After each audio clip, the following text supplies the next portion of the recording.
नमस्कार दोस्तों, स्वागत है आपका हमारे चैनल धर्मो रक्षिता रक्षिते में।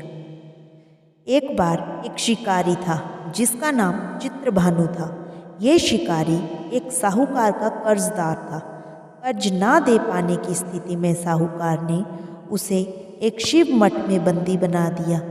संयोग से जिस दिन बंदी बनाया गया उस दिन महाशिवरात्रि थी। साहूकार ने इस दिन अपने घर में पूजा का आयोजन किया। पूजा के बाद पाठ किया गया।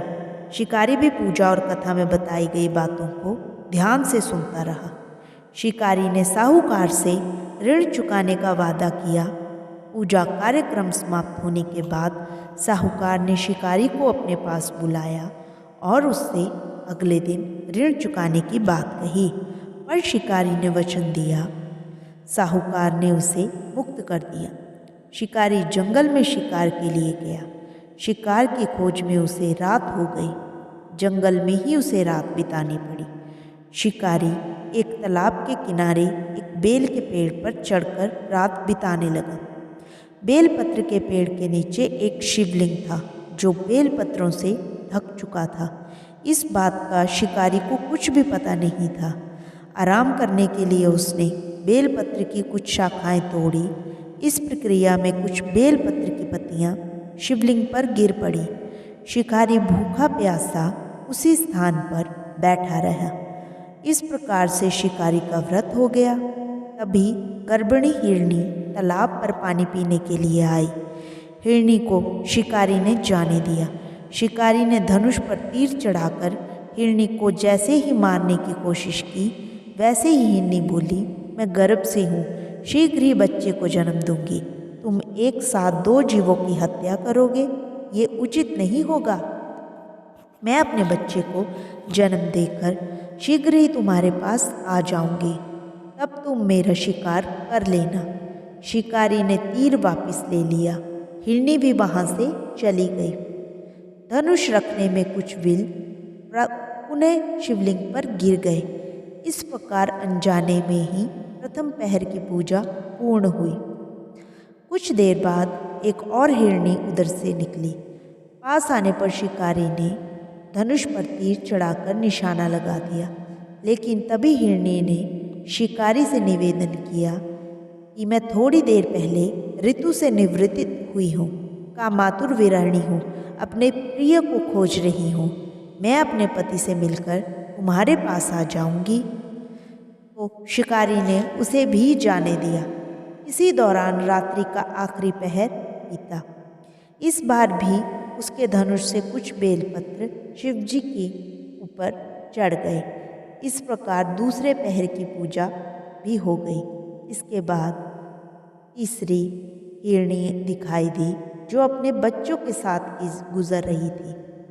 शिकारी ने धनुष उठाया तो हिरनी बोली, मैं इन बच्चों को उनके पिता को सौंप आऊंगी, अभी मुझे जाने दो। मैं दो हिरनी को छोड़ चुका हूँ। हिरनी ने कहा, शिकारी मेरा विश्वास करो। अब शिकारी को हिरनी पर दया आई और उसे भी जाने दिया। अनजाने में बेल की पत्तियां शिवलिंग पर चढ़ गई। सुबह की पहली किरण निकली तो उसे एक मृग दिखाई दिया। शिकारी ने खुश होकर अपना तीर धनुष पर चढ़ाया। तभी मृग ने दुखी होकर शिकारी से कहा, यदि मुझसे पूर्व आने वाली 3 हिरनियों और बच्चों को मार डाला है तो मुझे भी मार दो। देर न करो, क्योंकि मैं ये दुख सहन नहीं कर पाऊंगा। मैं अपने परिवार से मिलकर वापस आ जाऊंगा अगर तुम मुझे अभी छोड़ दो। शिकारी ने उसे जाने दिया। शिकारी ने अनजाने में व्रत, रात्रि जागरण, सभी प्रहर की पूजा और शिवलिंग पर बेलपत्र चढ़ाने की प्रक्रिया पूरी की। शिव जी ने कृपा से इसका फल उसे तुरंत प्राप्त हुआ। भगवान शिव की कृपा से शिकारी का हृदय बदल गया।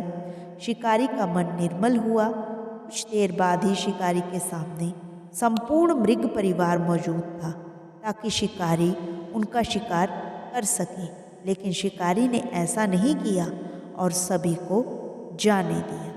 महाशिवरात्रि के दिन शिकारी द्वारा पूजन की विधि पूर्ण करने के कारण उसे मोक्ष प्राप्त हुआ।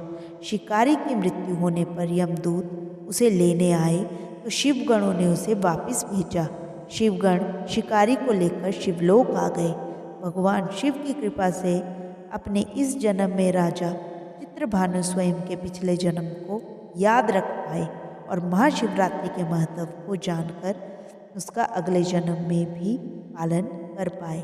दोस्तों, अगर आपको हमारी ये कहानी पसंद आई हो तो हमारी वीडियो को लाइक करें और हमारे चैनल को ज़रूर सब्सक्राइब करें। राधे राधे।